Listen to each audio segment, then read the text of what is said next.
Hello viewers, আজকের ভিডিওতে আমি তোমাদের জন্য ইংরেজি গ্রামারের একটি ইম্পর্টেন্ট চ্যাপ্টার প্রিপোজিশন নিয়ে আলোচনা করব। আগের ভিডিওতে আমি তোমাদের জন্য টেন্স নিয়ে আলোচনা করেছি। আজকে প্রিপোজিশনের বেসিক কিছু রুলস আমি তোমাদের শিখিয়ে দেব। সর্বপ্রথমে প্রিপোজিশন কাকে বলে আমরা দেখব।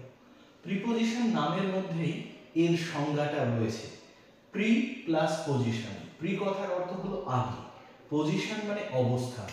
যে পদ নাউন বা প্রোনাউনের আগে বসে তার অবস্থান নির্দেশ করে, তার পজিশন নির্দেশ করে, যে সেটা কোথায় অবস্থিত, সেই পদকেই বলা হয় প্রিপোজিশন। অন্যভাবে বলতে গেলে যে পদ নাউনের সঙ্গে অন্যান্য পদের সংযোগ ঘটায় সেইটাই প্রিপোজিশন। তো দেখো, সর্বপ্রথমে আমরা শিখব অন, ওভার এবং অ্যাবভ। এই তিনটের অর্থই হলো উপরে। অন মানেও উপরে, ওভার মানেও উপরে, অ্যাবভ মানেও উপরে। কিন্তু তিনটের পার্থক্য রয়েছে, সেটা আমরা ভালো করে বুঝব। অন হয় যখন উপরে ছুঁয়ে কোনো কিছু থাকবে তখন অন হয়। যেরকম টেবিলের উপরে একটি বই রয়েছে, সেটা তো টেবিলকে ছুঁয়ে থাকবে, সেক্ষেত্রে অন হবে। ওভার কখন হবে? যখন আমাদের মাথার উপর দিয়ে কোনো কিছু গতির সহকারে চলে যাচ্ছে এবং ছুঁয়ে নেই, একটু উপরে রয়েছে। যেমন গাছের উপর দিয়ে পাখি উড়ে যাচ্ছে বা মাথার উপর দিয়ে পাখি উড়ে যাচ্ছে, তখন সেক্ষেত্রে ওভার হবে। আর অ্যাবাভ কখন হবে?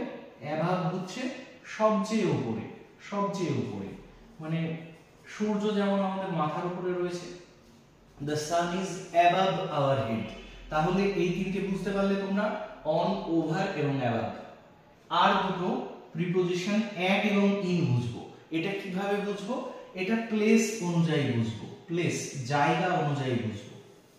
দেখো, অ্যাট জেনারেলি ছোট জায়গার আগে অ্যাট বসে, ছোট জায়গার আগে অ্যাট বসে।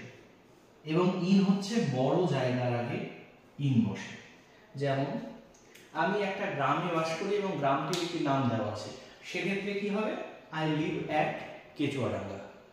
কিন্তু আমি বড় জায়গায় বাস করি, আই লিভ ইন কলকাতা বা আই লিভ ইন কৃষ্ণনগর। আবার যখন নাম উল্লেখ থাকবে না, ভিলেজ বা সিটি যাই হোক, যদি নাম উল্লেখ না থাকে তখনও ইন হবে। I live in a village, I live in a city. তাহলে অ্যাট আর ইন তোমরা বুঝতে পেরেছো। এইবার আমরা দেখব ইনটু। ইনটু মানেও ভেতরে। এবার ইন আর ইনটুর পার্থক্যটা এবার আমরা বুঝি। ইন মানেও ভেতরে বা মধ্যে, আবার ইনটু মানেও ভেতরে। ইনটু মানে কি? ইনটু মানে ভেতরে গতি আছে বোঝাবে। যেমন ইঁদুর গর্তের ভেতরে ঢুকলো, তখন কি হবে? গতি আছে, তাই তখন ইনটু হবে। কিন্তু কেউ একজন ঘরের মধ্যে রয়েছে, সেক্ষেত্রে কি হবে? ইন হবে। I am in the room, আমি ঘরের মধ্যে রয়েছি। কিন্তু the rat is going into the hole, অর্থাৎ ইঁদুরটি ছোট্ট গর্তের ভেতরে ঢুকলো। এর ক্ষেত্রে গতি আছে, তাই ইনটু বোঝাবে। বোঝা গেল? দেখো, ছবিতেই বুঝতে পারবে, মানে ভেতরে গতি বোঝাচ্ছে, সেক্ষেত্রে ইনটু হবে। আর এইটা ঠিক বিপরীতটা, মানে ভেতর থেকে যদি বাইরে বেরিয়ে আসে তখন কি হবে? আউট অফ, মানে ভেতর থেকে বাইরে বেরিয়ে আসে। এবার আন্ডার দেখো, যদি আন্ডার মানে তোমরা প্রত্যেকেই জানো, আন্ডার মানে হলো নিচে। যেরকম কোনো ব্যক্তি গাছের নিচে বসে আছে, সেক্ষেত্রে কি হবে? The man is sitting under the tree. এখন অবস্থানগতভাবেই নিচে বোঝাবে, মানে প্র্যাকটিক্যালি বা ফিজিক্যালি নিচে বোঝাবে। কিন্তু বিলোটা শুধুমাত্র ফিজিক্যাল বস্তুর ক্ষেত্রে যে নিচে, তা নয়।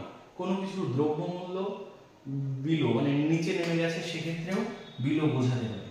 বোঝা গেল? তাহলে দুটোর অর্থই নিচে, কিন্তু বিলোটা জেনারেলি নিচে বোঝাবে, আর আন্ডারটা অবস্থানগতভাবে নিচে বোঝাবে। বিটুইন এবং অ্যামং। বিটুইন মানেও মধ্যে, অ্যামং মানেও মধ্যে। বিটুইন মানে হলো দুজনের মধ্যে, বাবা এবং মায়ের মাঝখানে ছেলেটি বসে আছে, এক্ষেত্রে বিটুইন হবে। অ্যামং কখন হবে? যখন সকলের মধ্যে বা সবার মধ্যে দেওয়া হবে। আমগুলো সকল ছাত্রছাত্রীর মধ্যে ভাগ করে দেওয়া হবে, তখন কি হবে? অ্যামং। আর যদি দুজনের মধ্যে বলে তখন বিটুইন। বোঝা গেল? তারপর দেখো, বাই এবং উইথ দুটো মানেই কিন্তু দিয়ে বোঝায়। বাই মানেও দিয়ে বা দ্বারা বোঝায়, উইথ মানেও দিয়ে। যখন কোনো ব্যক্তির দ্বারা কোনো কিছু করা হয়, বা ভয়েস চেঞ্জের ক্ষেত্রে তখন বাই ব্যবহার করা হয়। যেমন রাম রাবণকে হত্যা করেছিল, সেক্ষেত্রে কি Ravan was killed by Ram. বোঝা গেল? আবার উইথ কখন হয়? যখন কোনো বস্তু দিয়ে কোনো কাজ করা হয়, যেরকম the man is hitting the snake with a stick, অর্থাৎ লাঠি দিয়ে সাপটিকে মারা হলো, এক্ষেত্রে লাঠি দিয়ে বস্তু, তাই এখানে কি হবে? উইথ হবে। তাহলে বাই আর উইথের পার্থক্য তোমরা বুঝতে পেরেছো? এইবার টু কখন বসে? টু মনে রাখবে থেকে বা চেয়ে বা তে বোঝালে, চেয়ে বা তে বোঝালে, বা কোনো জায়গার আগে টু বসে, মানে কোনো একটা দিকে বা কোনো দিকে একটা গতি বোঝালেও, কোনো দিকে একটা গতি আছে, the man is going to the room, মানে ঘরের দিকে গেল, সেক্ষেত্রেও টু বসবে। হ্যাঁ, আবার ইনফিনিটিভের ক্ষেত্রেও টু ব্যবহার করা হয়। ইনফিনিটিভ মানে আমি খেতে যাই, আমি পড়তে যাই, টু ইট, টু রিড, এরকম ব্যবহার করা হয়। ফ্রম মানে হচ্ছে থেকে, ফ্রম মানে থেকে, কেমন? আমি এখান থেকে ওখানে গেলাম, ফ্রম হেয়ার টু দেয়ার, তাহলে ফ্রম বসবে। সব ক্ষেত্রে থেকে বোঝালেই ফ্রম হবে, খুবই সিম্পল, থেকে বোঝালেই ফ্রম হবে। এবার এই দুটো দেখো, এই দুটো খুবই ইম্পর্টেন্ট, এই ফর আর সিন্স, এটা জেনারেলি দেখা যায় পারফেক্ট কন্টিনিউয়াস টেন্সে, present perfect continuous tense, past perfect continuous টেন্সে ফর এবং সিন্স ব্যবহার করা হয়। ফর মানেও ধরে বা যাবত বোঝায়, সিন্স মানেও যাবত বোঝায়। তো এই দুটোর মধ্যে জেনারেলি কি পার্থক্য? যখন বলবে আমি 3 ঘন্টা ধরে পড়ছি, মানে ডিউরেশন অফ টাইম, যখন ডিউরেশন, একটা নির্দিষ্ট ডিউরেশন অফ টাইম যখন বোঝাবে, তখন ফর হবে। এক্ষেত্রে মানে সমষ্টিগতভাবে যখন বোঝাবে ডিউরেশন, তখন ফর হবে। যেমন আমি 3 ঘন্টা ধরে পড়ছি, 5 বছর ধরে আমি সেখানে ছিলাম, এগুলো ফর হবে। কিন্তু যদি বলে এক্সাক্ট টাইম, যেরকম আমি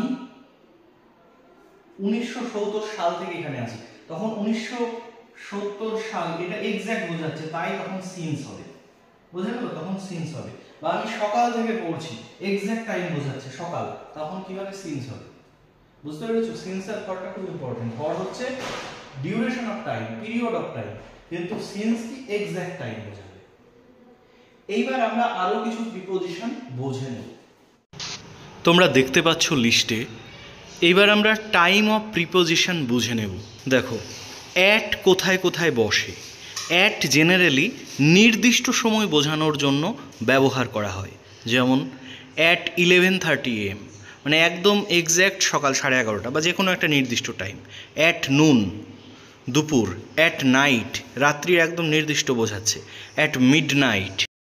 তারপর দেখো at bed time, at sunset, at Sunshine, at dawn, মানে ভোর, অ্যাট ডন হয়, ঠিক আছে। আবার অ্যাট ডাস্ক, গোধূলির আগেও অ্যাট বসে। তাহলে বুঝতে পারলে এই শব্দগুলোর আগে, অর্থাৎ এক্স্যাক্ট টাইমের আগে অবশ্যই অ্যাট বসবে। এইবার 2 নাম্বার স্লট দেখো, ইন।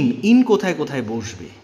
ইন দ্য মর্নিং, অর্থাৎ সকালের মধ্যে, মানে সকাল একটা নির্দিষ্ট সময় পর্যন্ত আমরা সকাল ভাবি, সেই টাইমের মধ্যে। ইন দ্য আফটারনুন, বিকেলে বা বিকেলের মধ্যে। ইন দ্য ইভিনিং, সন্ধেবেলায়।